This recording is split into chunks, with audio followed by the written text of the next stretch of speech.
So welcome back to Voices in Health and Wellness. This is the podcast where we speak with clinicians, innovators and health leaders who are reshaping the future of medicine through prevention, systems thinking and intelligent technology. Today's episode is a powerful one. I'm joined by Dr. Mark Whitefield, founder of Implant Evolution in Nashville, Tennessee, an advanced implant surgeon and oral health advocate who is on a mission to bridge the long overlooked gap between dentistry and medicine. Dr. Whitefield believes that oral health is not a cosmetic afterthought. It's a foundational pillar of longevity. From mastication and metabolic health to the oral microbiome's connection with Alzheimer's, his work challenges the way we traditionally separate the mouth from the body. So with that, Mark, I'd like to welcome you to the show and thank you very much for joining me today. Oh, thanks for having me, Andrew. This is a real treat. I love talking to other doctors like you. This is great. Well, very welcome. Perhaps we could start a little at the top and perhaps you could talk us through your journey a little bit in terms of how you got to do what you're currently doing and the path that you've taken. Yeah, it's a little convoluted, as you might imagine. I am a fourth generation general dentist that practices in Nashville. I'm in the trenches all day, every day, like you are, treating patients, trying to get them healthy, trying to keep them alive, trying to do all these things. And it's really an extremely interesting time that we are in and that we're entering right now. My background is, again, general dentistry. I grew up watching it since I was a kid and watching my dad, my grandfather do dentistry. And then when I got out, I've been doing it for about 30 years. We realized very quickly on that there were two things that people really want and people really need. They need teeth, which is implant dentistry and implantology, but they also want cosmetics, which is to make things look better, feel better.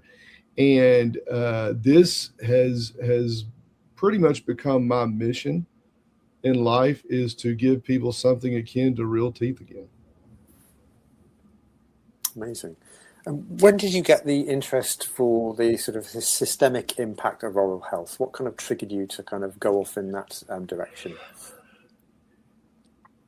It's interesting. It was from the very beginning, the genesis, because we're taught in school that the oral cavity is, they call it the sentinel of the body, which everything good, bad, and ugly comes in through your mouth.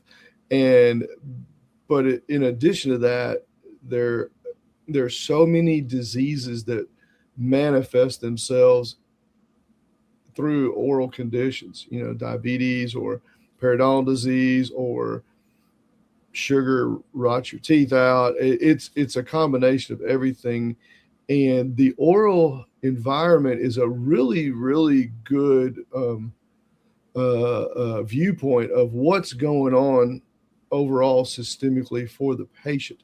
And so, to answer the question, we knew this was a thing. We knew that we needed to work on this a lot more back in the day when I was coming out of Tennessee in '95. And the real issue was we know what the problems are, but unfortunately there aren't any real innovative ways to that no one was coming up with innovations or solutions for our problems. And so we dentists, we're kind of fighting with one hand tied behind our back, for lack of a better term. So over the past several years, I and my roommates, my buddies from UT, who they operate in other areas of oral microbiology and laser dentistry, and these really high-end areas where healthcare really comes into play. And because of that, we've really developed more of a focus of it. We've always been focused on it. We were just very limited in our scope of knowledge and the tools that we had. But it's now, with all the latest developments that are coming out, we now are developing tools, and we're having folks bring us tools that are great weapons to help fight these diseases that previously we didn't have. So I'm excited about this, and I consider all this together to be the digital revolution of dentistry. But now folks like you are making the connection between oral health and total systemic health. And does the wider dental world have this appreciation for the systemic effects, or is it still a little bit niche? It's a little of both. It should be widespread, but it is kind of niche. And we're working hard to change that, to open patients' eyes to it, to open medical professionals' eyes to it here in the U.S. Because I'll just be honest with you, there's not a great deal of collaboration, or we work together some, but not really well. Doctors, they've got their own issues trying to stay alive and keep people afloat and all that kind of stuff. And we dentists, we're doing the same thing. We're focused on the same thing. We're just not very good at communicating. So it's getting better. It's getting better, but nevertheless, you're right. It is still a limited space and a little bit niche. Perhaps we could start off with longevity, because you mentioned before that the ability to masticate, so simply being able to chew effectively, can add 2 or 3 years to a person's life, and that's a really extraordinary finding. Can you unpack that a little bit for the listeners, because I'm sure they'd be very interested to know what the mechanism is behind that and how it was kind of discovered. Yeah, and and I'll just tell you this: this is a breath of fresh air to me. You're the first MD that's ever asked this or even realizes this, and so this is a treat for me to be able to tell your listeners about it. So, in the world of dentistry, which applies all over the globe, folks think that, okay, you go to the dentist, you do kind of basic stuff, like you get cleanings, you get some fillings done, you might get a tooth pulled. And that's treating disease, basically, is what it is. As far as the prevention end of things, we've been very, I don't want to say limited. We're always preaching, hey, don't drink a lot of Cokes, don't drink a lot of sweet tea, don't, watch your carbs. We need to brush and floss. And sometimes that goes in one ear and out the other. But the end result is here in the U.S., and I need to investigate the numbers in the UK. In the US, there are 38 million Americans who don't have any teeth. They literally don't have the ability to masticate. And even if they have conventional dentures, on a good day, their actual chewing function is reduced by like 75%. So when you have teeth when you lose your teeth or you lose the ability to masticate, just by default, it automatically kicks you over into the area of malnutrition. And these folks, it's kind of a vicious cycle, because a lot of these people are already in bad shape health-wise. Like my dad said, they're just not very good specimens. And that's the reason that they are having troubles. I heard something like some fact that 100 years ago here in the U.S., the average American ate like 6 pounds of sugar a year. Now it's like 106 or something like that. And you can see it. I mean, we've got diabetes is double.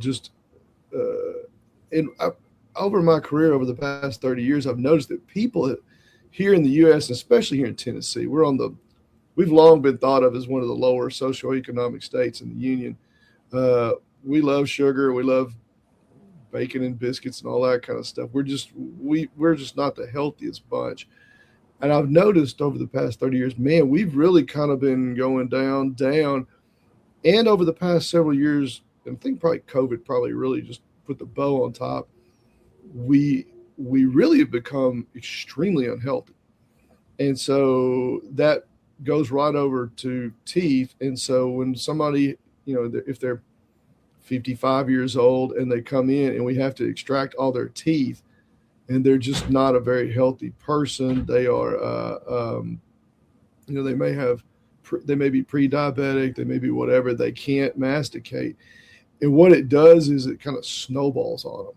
And we just noticed that, and again, we dentists, we're just trying to fight as hard as we can. to get them something that functions like real teeth again, which is it's a dogfight, not gonna lie to you. But now that's the whole mission of my implant bridge and my implant system, the Flex on X system. It makes it available and affordable to folks that don't have teeth so that we can give them something that functions like real teeth again. Thank you. It was a really scary statistic, 38 million. I can't get my head around that. It's going up past that too. Yeah.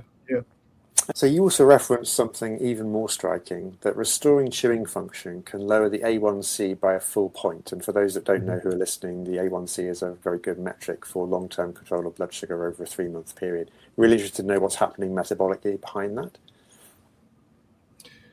Well, and that is an extremely interesting dynamic. Again, when I came out of school about 30 years ago, they taught us about what happens with diabetes, and diabetes was at this level. Well, now it's probably doubled here in my area, and I think unfortunately it's probably that way across the entire landscape. And so diabetes has grown and become it's pretty destructive as a pathology, as a disease in the oral environment. It'll really wreck you. And so we know that when people lose their teeth or their teeth decay out and they have them extracted over time, and then they slowly or quickly lose the ability to masticate, a lot of these folks are already heading down the wrong pathway when it comes to blood sugar levels and that type thing. But there was an interesting study done by a group here that they monitored it going the other way. So they had patients, some of these 38 million, that didn't have teeth. They gave them teeth back and they're able to actually masticate again. And then they went back and checked their blood sugar levels, and they were able to knock down that A1C by 1 full point, which is pretty magical on my end of things. Because when we're doing surgery, I have a lot of patients that have A1Cs between 7 and 10. And when I'm trying to do surgery on these patients, it's not easy. And thank goodness we've got the GLP-1s now helping us out. But the thing that really helps out more than anything is when we give them the ability to masticate again, they have the ability to eat broccoli. They have the ability to eat vegetables. And I've had patients come back in and tell me that. And, we don't think about that. They go, man, I could eat broccoli. And I'm like, wait a minute, that's a real valuable thing. So literally the grand takeaway is, if we can give people real teeth again, we can add longevity on their life just by knocking down the A1Cs. Amazing. So interesting.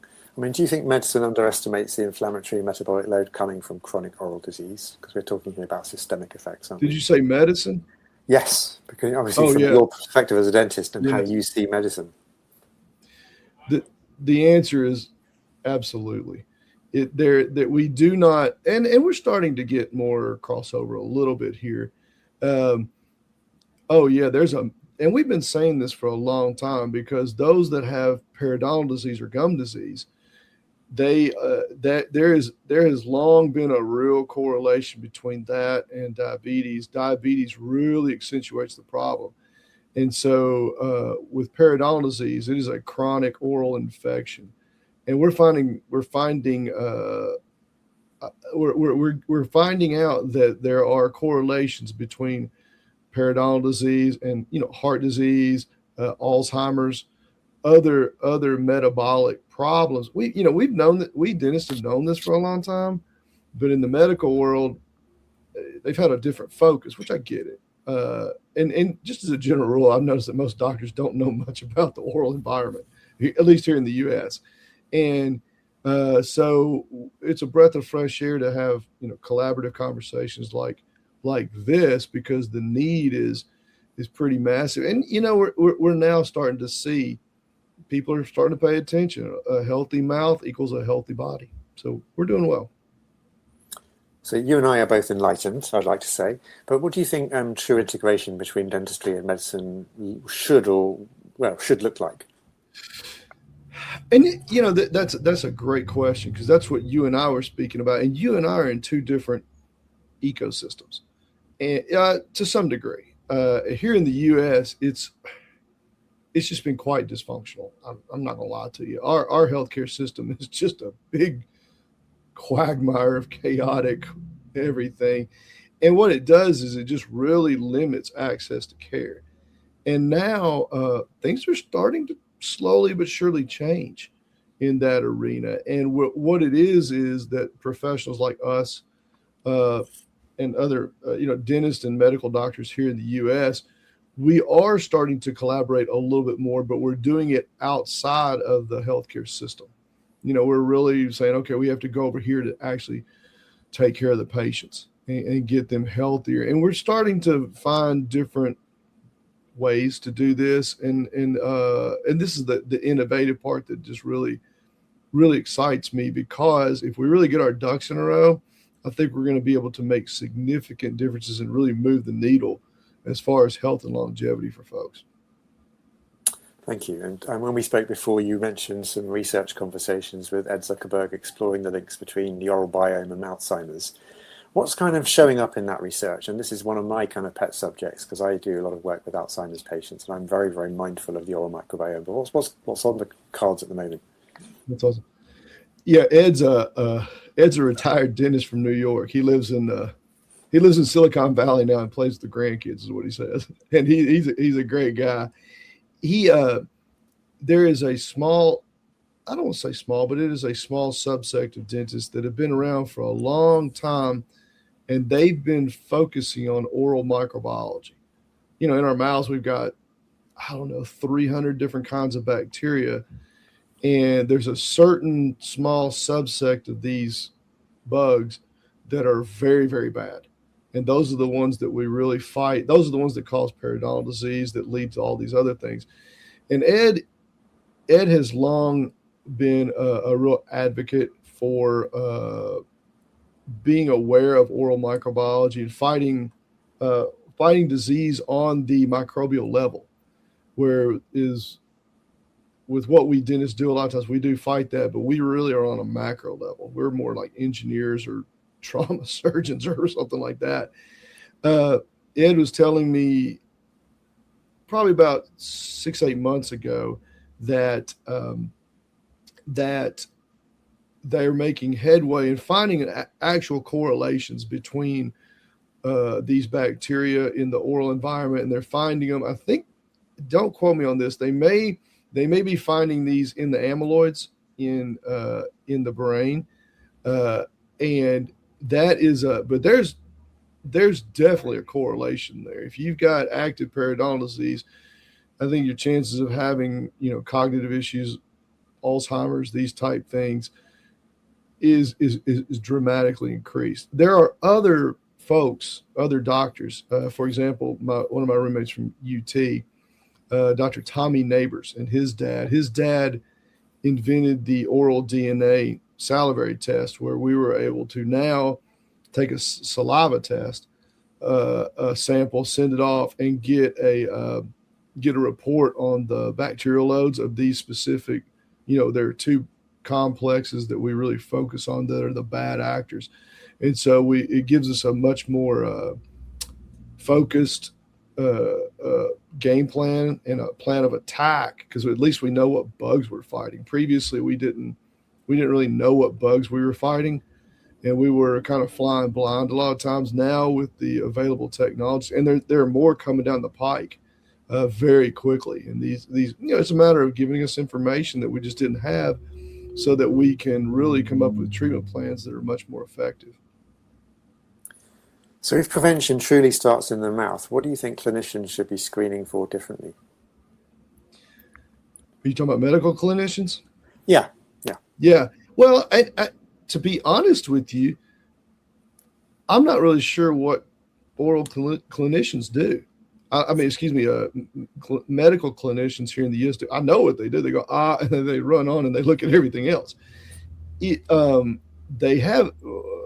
have extremely limited training, and the oral cavity kind of freaks doctors out a lot of times because they just don't know, which I get that. What they should be looking for is, and they'll tell folks, hey, you need to get into the dentist. you need to get this done. But it's a harder thing. It's like compliance is a major issue, obviously. So, but what they should be looking for is kind of what we're looking for. You can find out a lot just by looking in the mouth. You can tell pretty much what a healthy oral environment looks like. Gum tissue looks good, it's tight, it's pink, it's not cyanotic, it's not bleedy, there's not bacteria everywhere. You can see bacteria when there's just a lack of home care. It's these type things, but realistically, once a doctor gets into looking at the actual dentition and teeth, they really don't know what's going on with it. They really don't know the ramifications of where we're heading down the pike. And I get that. I mean, they haven't been trained on it, but it would be the recognition of disease. Like you could look in someone's mouth that's, uncontrolled diabetic, and you can tell, wow, this is just not, the tissues are very bad. They're not really healthy, that kind of thing. If it's just dirty everywhere, that's a bad thing.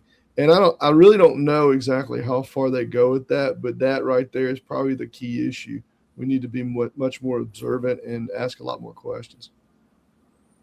Thank you. So would you mind just talking a little bit about your practice and implant evolution? What's the setup? What are you doing to help people? What's your kind of secret sauce? Well, I don't have much of a secret sauce. I'm like everybody else trying to get by. We're lucky. Like I said, I'm a fourth generation dentist. So we've been doing dentistry in my family for like 125 years. Got to practice with my dad. I've been right here in Nashville my whole life, and got to practice with my dad for a good 20 years or so, but I learned everything from him. My dad, and along with a couple of other doctors that previous specialists that we work very closely with in all aspects of dentistry, they in actuality were pioneers in the world of dental implants back in the early 80s, when it was much more of experimental, little Frankenstein maybe, but the results that they were doing, our knowledge wasn't near as good as it is now. But I still see these patients today, and they have had real teeth and the ability to masticate for the past 30 years. I had a lady this morning. That I did an implant on, and we were looking at her case. She started getting implants like 30 years ago from these doctors I was telling you about. And because of that, she's doing extremely well. And it's just interesting how things have developed, and especially in the technology realm, because the world of technology in our area, and that's where things are going all across the board. This is the digital revolution of dentistry. I'm the crazy AI guy, but in reality, these tools that are coming out, these tools that we're developing, that we've used a lot of AI technologies for, in reality, close to 10 years, both clinically and administratively. But it's really, really starting to get better now because, for example, with implant evolution, that's kind of my lab, my R&D section under Whitefield Biomed. Whitefield Biomed is my parent company of AI and innovation research. Implant evolution is our implant division. And because that's my life, because the ultimate goal is I want to give people real teeth again, to give them health and longevity. But we're lucky. We're very lucky because this is just, a renaissance of, we have tools. We have tools that we always kind of thought we would have these things, back in the days, like, wow, wouldn't it be great if we had this, or we can do this with, AI glasses, or if we had a surgical system that does this or whatever. Well, it's here now, and it's really quite magical. So now we have a lot more weapons to get people healthier. And in the future of dentistry, I always talk about in my lectures shooting over the horizon, because when it comes down to it, we're still just in the first innings here. 3 years from now, 5 years from now, it's going to look totally different still. And all these things are just net positives to give people real teeth again and longevity. So obviously exciting future on the cards, but if we just talk about the day-to-day nitty-gritty of doing this, what are the kind of challenges and bottlenecks in delivering dentistry in 2026 on a day-to-day basis? Yeah, it's hard. There's kind of two main areas. One is the money, the payment of things, how we actually fund oral health care in the US. And the second thing is really just access to care, which they kind of go hand in hand a lot of times. We see, I'm here in Nashville. We get, we were kind of a slower town for years and years, but in the past 15 years or so, Nashville has blown up to become a very metropolitan area. We're growing by leaps and bounds. I see people coming from all over the US, but all over the world here. And everybody's got the same problems. I mean, it's just teeth. If you have teeth problems, it sucks. And getting into the correct dentist, dentists have different skill sets when it comes to implants. And implants have become or are becoming the go-to, just to let you know, because we do a lot of general dentistry. We do a lot of care, and it's kind of a dogfight. Not gonna lie to you, it's like running a hospital, is what the day-to-day stuff is. I'm in charge of everything: intake, outtake, insurance, staffing, the ER, the surgery. It's like I have my own hospital here, and that's a lot. I mean, it's a lot, and that's the way it is for every dentist here in the U.S. But people don't really realize that. So we're kind of on the tip of the spear, really trying to hold everybody and everything together. And it's we need all the help we can get. That's why I always keep gravitating back to the technology. The technology, it's bringing us out of the old school analog way of taking care of dental patients, and now it's progressing to the modern dentistry, if you ask me. So I don't know if I answered that question or not. I think we have a lot of challenges on a day-to-day basis. We're looking for any tool that can help us make it easier and do it better. No, that does answer the question. And I suppose the question I was going to ask next is, what is your biggest time drain? With all the hats that you wear and all the things you have to do, what's the thing that sucks the most time out of your week? I put in about 50 hours a week doing actual clinical treatment on patients. It's all the other stuff. Insurance, they have launched a war on us now. Basically what they're doing is they're turning dentistry into something a lot more like medicine is. It's where they control stuff, and it's, I mean, that realistically, just running a dental office, it's overwhelming. But we dentists, we buck up and we get it done. As far as what it's a lot of the admin stuff, handling staff, handling intake, handling the money, you're running a business, and running a business is just not easy here in the U.S. We have a lot of regulation. We have a lot of with insurance, they really kind of run the show. And I would say that's probably the biggest struggle, because that's become, since COVID, that's become probably 3 times more difficult. So I can churn out the work. I could work like a mule clinically, but then when we get done, we got just, I guess you could call it paperwork or maintenance or whatever. That's the part that just makes things a lot harder. So what's the scaling potential of a dental practice in the US at the moment, such as yours, with everything that you just said? Now, that is an extremely interesting question. Historically, for example, my family, my grandfather, my great-grandfather, they practiced together 100 years ago. I practiced with my dad. It's been a very family-oriented thing a lot forever, which is a kind of a mentorship type thing.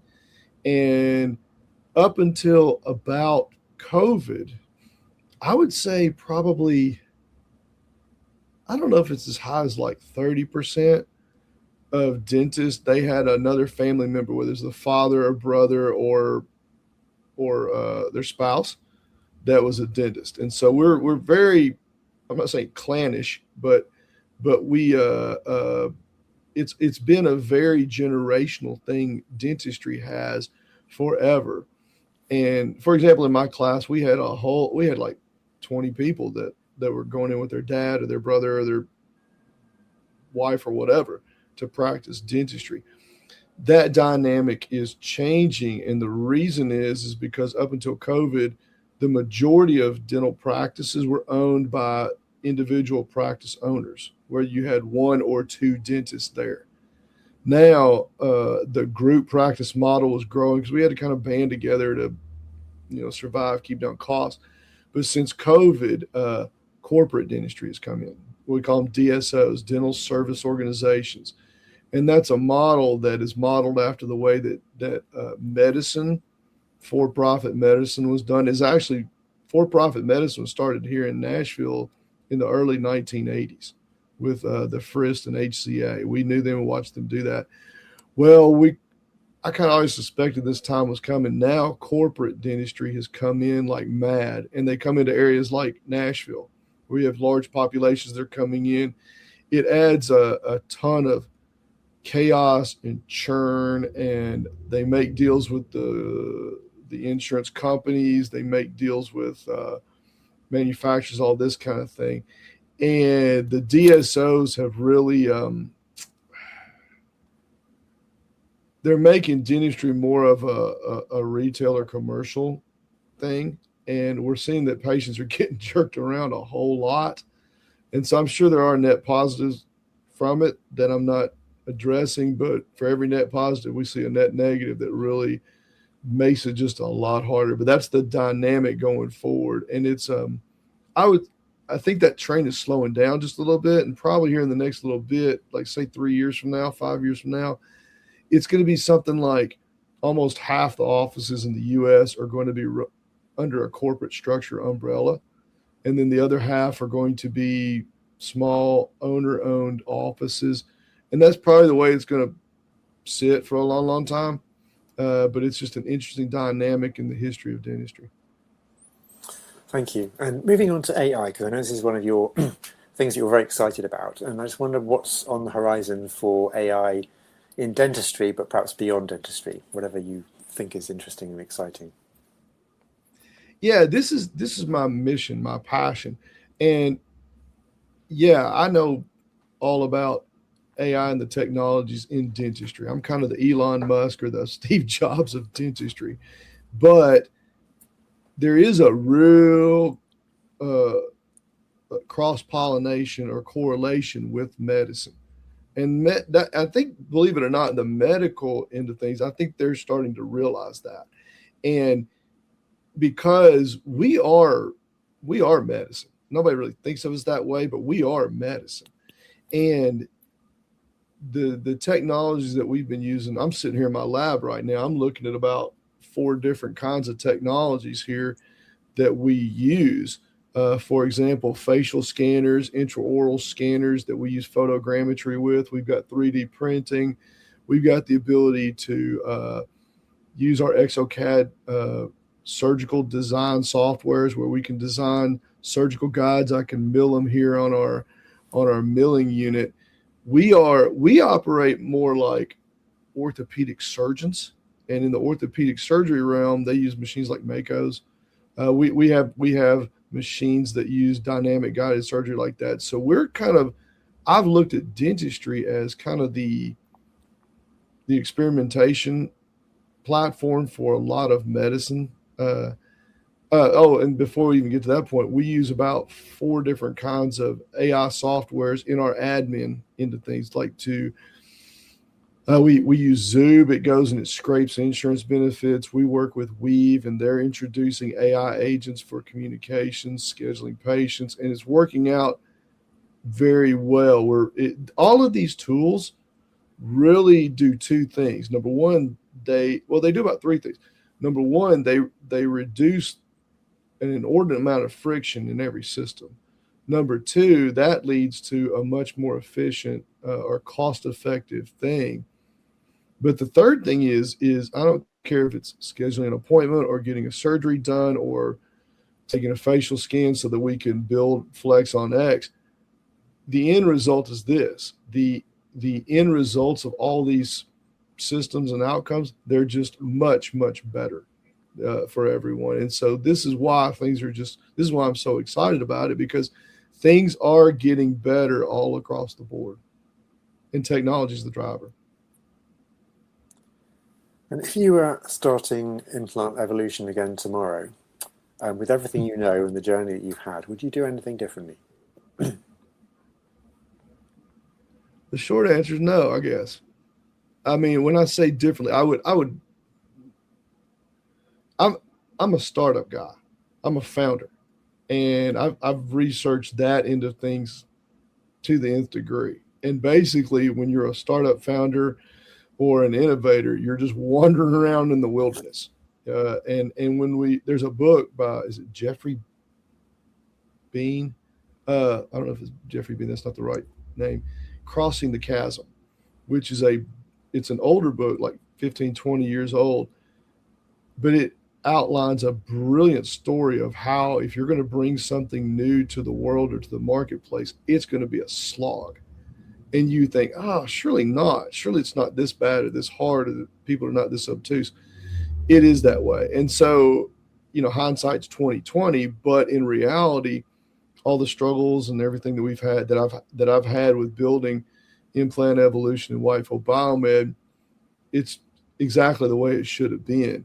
And so the next go around, I would be just better at building stuff, softwares and websites, and I'll tell you this, probably the ultimate thing is this: my message, because this is a very complex message that we're sending out to patients and to doctors, to whoever. A very good, concise, easy to understand, and easy to comprehend message. That's the one thing. If I had had a message that was better in the beginning, it would have saved me a lot of grief, and it gets you further down the road quicker. And is there a belief about dentistry or practice ownership that you've now outgrown? Say that again. Is there a belief about dentistry or practice ownership that you've outgrown?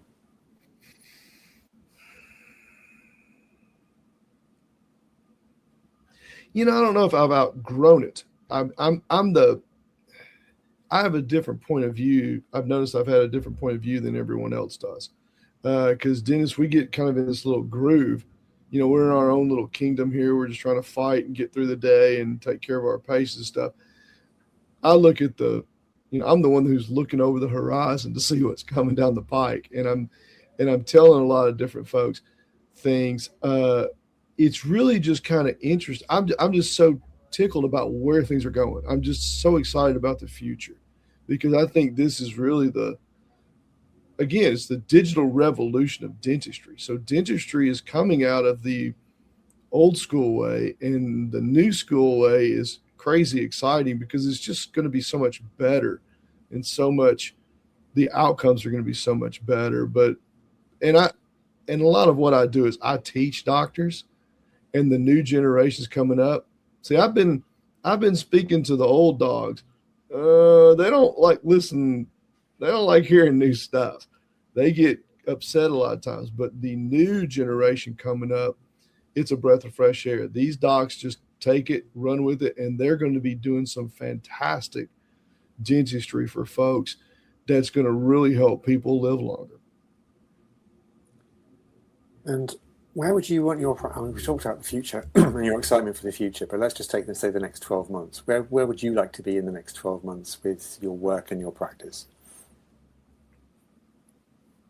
Well, that's interesting, because I'm not bowing out of practicing dentistry. I'm very lucky. I'm in the trenches all day, every day. I mean, that's what I do 24/7 is I treat patients and I get people healthier and get them real teeth again. I am probably going to have to carve down some of my time and hand off, patient treatment to my partners more so. we're lucky. We're in a real busy spot here, and we're having tons and tons of people move into Nashville every day. I couldn't ask for a better location, but I am making plans to be able to devote even more time to my mission of spreading the gospel about AI technologies. So, well, and just to maybe to answer the question, what other doctors and the real good ones do, it takes, you have to be forward thinking and think about, okay, do we need to expand? Do we need to work more hours? What systems can we put in place to make things more efficient? It's running a business, and it's running a hospital, and it's just not easy. And I guess to answer the question, my focus is finding every technology that can make our workflows better, and that's my focus going forward. And it's going to be amazing. It just blows my mind how many technologies come out every 20 minutes now, and that snowball is starting to gain a lot more traction over the past 6 months. It goes faster and faster every day, and I just can't believe it. So again, I don't know if I answered that question or not. No, you did. Thank you. And with that, Mark, I'd like to thank you so much for joining me today. It's been a really powerful discussion. You clearly see oral health as a gateway to metabolic health, neurological resistance and longevity, and you're thinking about AI not just as hype, but as infrastructure. So thank you so much for joining me. I'm very grateful for your time. Well, thank you for inviting me. This was really a fun thing. And again, I greatly appreciate your attitude and your vision going forward. And I look forward to what we can do in the future together.